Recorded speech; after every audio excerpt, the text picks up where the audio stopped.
Hello, हाय, नमस्कार प्यारे साथियों, कैसे आप सब लोग? आशा करती हूँ आप सब लोग ठीक होंगे और अपनी तैयारी भी अच्छे से कर रहे होंगे। तो हमारा आज का जो वीडियो है ये है यूपी टेट के सिलेबस पर, जिसमें हम अपना दो सब्जेक्ट का सिलेबस देखेंगे। तो इसमें हमारा ईवीएस और हिंदी का होगा। अगर हम यूपी टेट के सब्जेक्ट की बात करें कि कौन कौन सा सब्जेक्ट हमारे एग्जाम में पूछा जाता है, तो जिसमें से आपके होते हैं 5 सब्जेक्ट। हिंदी और संस्कृत और इंग्लिश में से एक आपको लेना होता है, ठीक है। चाहे आप हिंदी मतलब संस्कृत चूज़ करें या फिर संस्कृत लें या इंग्लिश लें, ठीक है। उसके बाद में सीडीपी होता है, मैथ और कितने हो गए? हिंदी, मैथ, सीडीपी, संस्कृत या इंग्लिश और ईवीएस। तो 5 सब्जेक्ट आपके होते हैं और सारे जो होते एक सब्जेक्ट 30 नंबर का, मतलब कि 150 मार्क्स के आपका टोटल एग्जाम होता है। और जो सारे सब्जेक्ट हैं 30-30 नंबर के पूछे जाते हैं। तो मैं आप सभी को दो सब्जेक्ट आपका कंप्लीट करवाऊंगी, एक होगा ईवीएस और एक होगी हिंदी। तो अपना जो हमारी क्लासेस हैं इनके शुरू होने से पहले हम लोग क्या करेंगे, सिलेबस देख लेंगे जो हम दो सब्जेक्ट पढ़ने वाले हैं। तो हमारी जो क्लासेस शुरू होंगी वो 9 तारीख से शुरू होंगी, 9 फरवरी से आपकी क्लासेस शुरू हो जाएंगी। तो अगर आप सभी लोग जुड़ना चाहते हो तो चैनल को सब्सक्राइब कर लीजिए, क्योंकि ये फ्री ऑफ कोर्स है, यहाँ कोई भी पैसा आपको देना नहीं पड़ेगा, आपको सिर्फ यहाँ पढ़ना है। और ठीक है। तो पहले हम क्या करेंगे, सिलेबस देख लेते हैं कि हमारा सिलेबस कौन सा है। सबसे पहले हम हिंदी का सिलेबस देखते हैं। तो हिंदी के सिलेबस की अगर हम बात करें तो इसमें क्या क्या दिया गया है। तो अपठित अनुच्छेद है, जिसमें गद्यांश भी आ सकता है और पद्यांश भी आपका आ सकता है। इसमें से 5 नंबर आपके आएंगे इससे, ठीक है। फिर है हिंदी वर्णमाला, इसमें स्वर व्यंजन सारी चीज़ें पढ़ी जाएगी। फिर है वर्णों के मेल से मात्रिक तथा अमात्रिक शब्दों की पहचान। उसके बाद में फिर वाक्य रचना। अगला जो टॉपिक है वो है कि हिंदी की सभी ध्वनियों के पारस्परिक अंतर की जानकारी, विशेष रूप से श, स, श, ब, व, ढ, ड, छ, छ, ड़ तथा ना की ध्वनियाँ। अगला है हिंदी भाषा की सभी ध्वनियों, वर्ण, अनुस्वार, अनुनासिक एवं चंद्र बिंदु में अंतर। फिर अगला हमारा जो है वो है कि संयुक्ताक्षर एवं अनुनासिक ध्वनियों के प्रयोग से बने शब्द। संयुक्ताक्षर मतलब संयुक्त अक्षर एवं जो अनुनासिक ध्वनियाँ हैं इनके प्रयोग से बने जो शब्द हैं उनमें अंतर। विराम चिन्ह तथा विराम चिन्ह यथा, मतलब हमें विराम चिन्ह का जो टॉपिक है वो पूरा पढ़ना है, यहाँ से क्वेश्चन पूछा जाएगा आपका। अल्प विराम, पूर्ण विराम, प्रश्नवाचक, विस्मय बोधक चिन्हों का प्रयोग, ये सारी चीज़ें हमें पढ़नी है। विलोम शब्द पढ़ने हैं, समानार्थी मतलब पर्यायवाची पढ़ने हैं, तुकांत, आतुकांत, समान ध्वनियों वाले शब्द, संज्ञा, सर्वनाम, क्रिया एवं विशेषण के भेद, ये सारी चीज़ें आपको पढ़नी है। लिंग, वचन एवं काल पढ़ने हैं। प्रत्यय, उपसर्ग, तत्सम, तद्भव, देशज शब्दों की पहचान एवं उनमें अंतर, ये सारे भी पढ़ने हैं। लोकोक्तियाँ एवं मुहावरे भी आपको पढ़ना है। और अगर हम बात करें आगे की क्या क्या है, तो फिर है संधि। क्या है? संधि और उनके प्रकार, वाच्य एवं अलंकार के भेद, समास मतलब संधि, समास, अलंकार, ये सारी चीज़ें आपको पढ़नी है। कवि एवं लेखकों की रचनाएं। तो ये तो हो गया हमारा ग्रामर वाला पोर्शन, ठीक है। और साहित्य का भी इसमें रचना पूछी जाएगी साहित्य से आपके।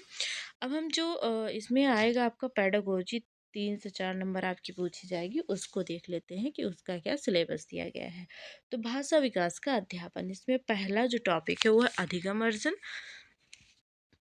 दूसरा है भाषा अध्यापन के सिद्धांत।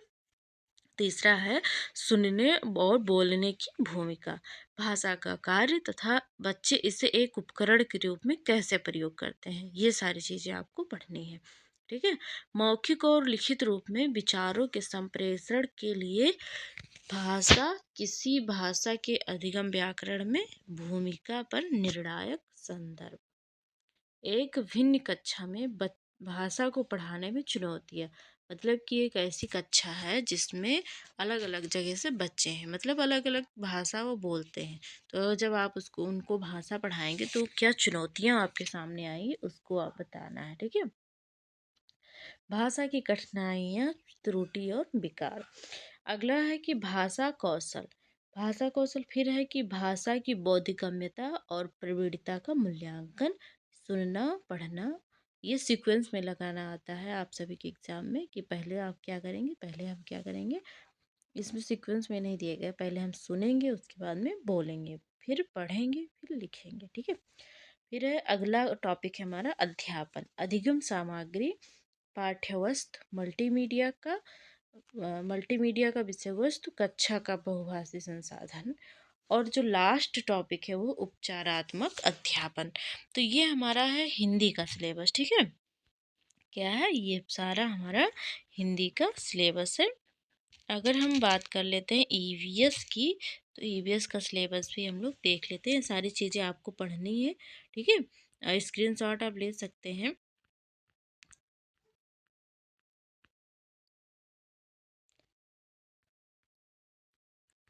ये देखिए, ये है ईवीएस का, ठीक।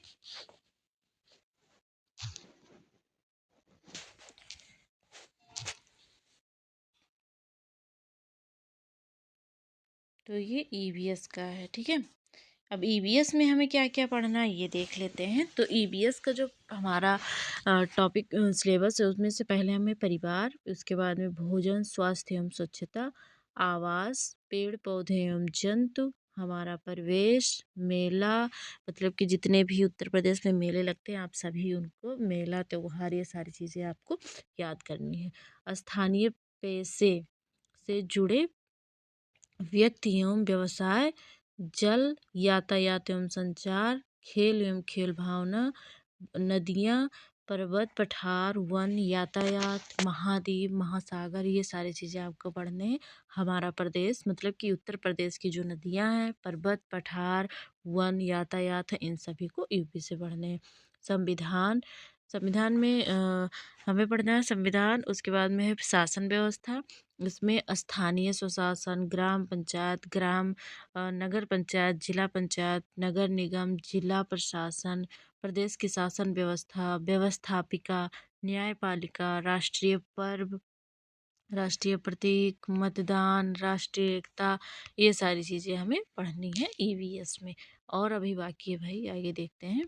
अगला हमारा क्या है कि पर्यावरण आवश्यकता, महत्व एवं उपयोगिता। मतलब पर्यावरण की आवश्यकता, हमें पर्यावरण को पढ़ने की आवश्यकता क्या है, इसका महत्व क्या है और उपयोगिता क्या। पर्यावरण संरक्षण, पर्यावरण के प्रति उत्तरदायित्व, पर्यावरण संरक्षण हेतु संचालित योजनाएं। तो ये सारी चीज़ें होगी आपकी पर्यावरण की। अब देखिए जो आपका एग्ज़ाम है इसमें पेडागोजी भी पूछी जाती है। तो देखिए सीटेट में जो पेडागोजी का अगर हम देखें कि कितना वेटेज है तो उसमें ज़्यादा होता है, ठीक है। उसमें भी 5 ही सब्जेक्ट होते हैं, लेकिन इस पाँचों में 15, एक सब्जेक्ट में 15 नंबर का आपका पेडागोजी होता है। तो टोटल उसमें 75 नंबर आपके आते हैं पेडागोजी से, ठीक है। लेकिन इसमें जो है एक सब्जेक्ट में 2 या 3 नंबर आता है, 2-3 नंबर का पेडागोजी पूछी जाती है। तो 15 से 16, मतलब 16-17 नंबर आप ले लीजिए, वो आपकी टोटल मतलब 150 क्वेश्चन में से 15 से 16 क्वेश्चन आपके पेडागोजी से होंगे, ठीक है। तो उसका जो ईवीएस में जो पेडागोजी के हैं उसके जो वो हैं मतलब कि कह सकते हैं हम, जो पेडागोजी का इसमें सिलेबस है ईवीएस का उसको देखते हैं। तो पर्यावरण अध्ययन की अवधारणा और व्याप्ति, पर्यावरण अध्ययन का एकीकृत महत्व, पर्यावरण अध्ययन एवं पर्यावरण शिक्षा, अधिगम सिद्धांत, विज्ञान और सामाजिक विज्ञान की व्याप्ति और संबंध, अवधारणा प्रस्तुत करने की दृष्टिकोण, क्रियाकलाप, प्रयोग और व्यवहारिक कार्य, चर्चा, सतत व्यापक मूल्यांकन,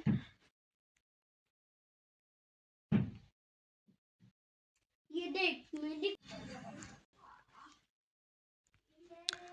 सतत विकास, सतत एवं व्यापक मूल्यांकन, शिक्षण सामग्री उपकर और समस्याएं। तो ये सारे हो गए आपके ईवीएस और हिंदी के सिलेबस। अगर आप स्क्रीनशॉट लेना चाहते हैं तो ले सकते हैं। ठीक है, ये सारे हो गए हमारे सिलेबस। ये तो ईवीएस का है। अब हम, और ये है हिंदी का। तो हमने आपको पूरा सिलेबस आपको बता दिया है। और जो हमारी क्लासेस शुरू होंगी वो 9 फरवरी से आपकी शुरू हो जाएंगी। तो अगर आप लोग पढ़ना चाहते हैं, जुड़ना चाहते हैं हमसे, तो चैनल को सब्सक्राइब कर लीजिए और बेल आइकन भी प्रेस कर लीजिएगा, जिससे नोटिफिकेशन आपके साथ पहुंच जाए।